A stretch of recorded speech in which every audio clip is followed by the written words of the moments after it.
This is the Lockpicking Lawyer, and what I have for you today is the new heaviest padlock in my collection, and that is the Mul-T-Lock model E18H. Now this is a lock that has not been made in some time. Mul-T-Lock discontinued the entire E series of padlocks a while ago, and I believe they stopped production on the E18H even before the larger series was discontinued. Now, as the name of this lock implies, E18, it does have an 18mm shackle, which is definitely bigger than anything I've showed you on this channel before. And to give you an idea of just how big and massive this lock is, I put it next to the E18H, which is the largest comparable lock currently in the Mul-T-Lock lineup. And as you can see, the E18 is much, much bigger, and in fact, weight-wise, it is almost exactly double the weight at 2 kilos, and this one's about 1. So we're going to see what it takes to pick into this lock. If you're interested in the NE14, you can see that one in video 233. I posted that quite some time ago. Now, this lock has an interactive core. I've certainly picked interactive locks before, but the big challenge on this one is going to be holding it up for you while I am picking. It is a very, very heavy lock, and that's probably the hardest part of opening this thing up. Okay, let's start searching for binding outer pins. Okay, number 1 is binding. Okay, lifted him up and got a bit of a false set off of him. Moving on to 2. Okay, little counter rotation. Okay, I think we got him set. Moving on to 3. Okay, I think we got 3 set. 4, counter rotation. And we got him set. Okay, and 5 I think we got set as well. Okay, let's start going back, searching for inner and outer pins now. Okay, inner on 1 looks like it could use some help. I think we got him set. 2, okay, inner on 2 definitely needs some work. And it's given me some trouble. I'm guessing this has the post-2008 Interactive Plus pins. Okay, I think I got 2 set. Nothing on 3, 4, or 5. Okay, I'm going to release a little bit of tension in case we have some oversets. And I got a little bit more movement on the core, so let me go back. Okay, inner pin on 1, drop down.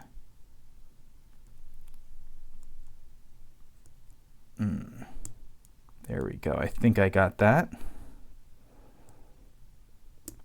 Okay, outer pin on 2.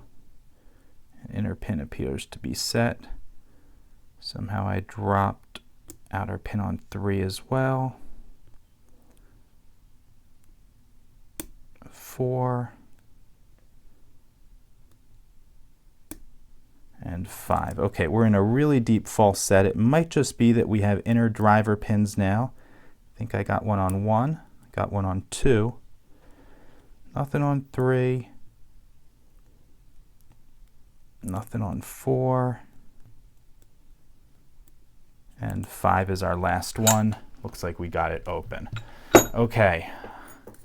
I feel that in my forearms already, just holding that lock up during the pick.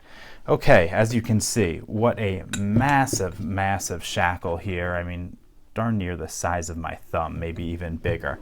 To take this lock apart, we have an Allen screw down the shackle hole. So let's see if we can get that out.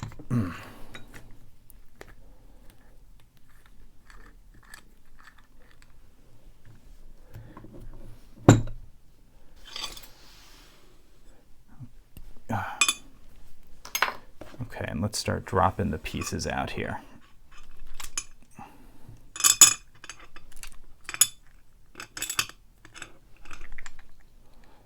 Okay, I think that's everything. Let's Let's take this core apart now.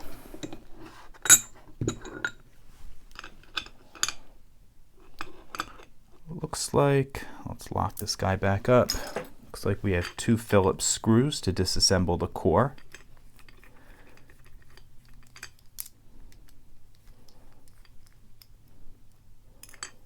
By the way, I wasn't joking about feeling that in my forearms. Wow. Holding that at an awkward angle in front of the camera really did get that guy to cramp up a bit.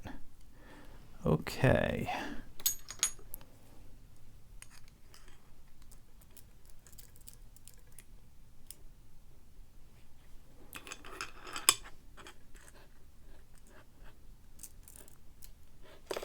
Okay, let's dump these key pins out. Okay, standard in 1, standard in 2, standard in 3, spooled in 4, and spooled in 5. Okay, let me arrange these.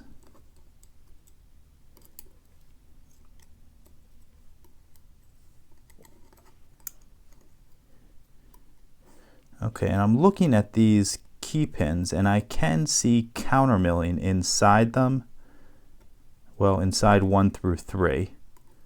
So that definitely comports with what I was feeling on a couple of these pins being really, really difficult to set, or at least the inner pins being difficult to set.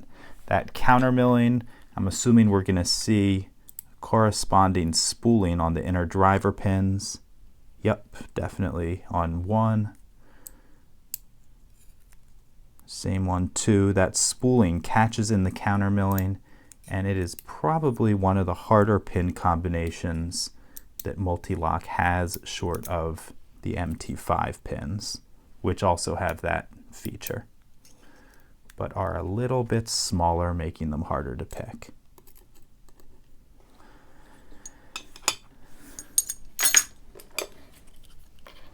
Okay, let me give you a zoom in on all of this.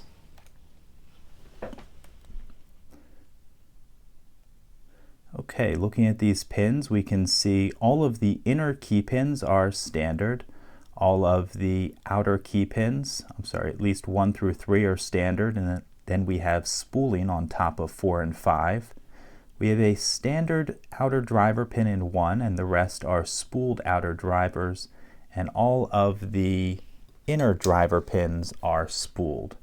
Now, looking at the outer key pins, if we look very carefully, in fact, let me zoom in on that for you first.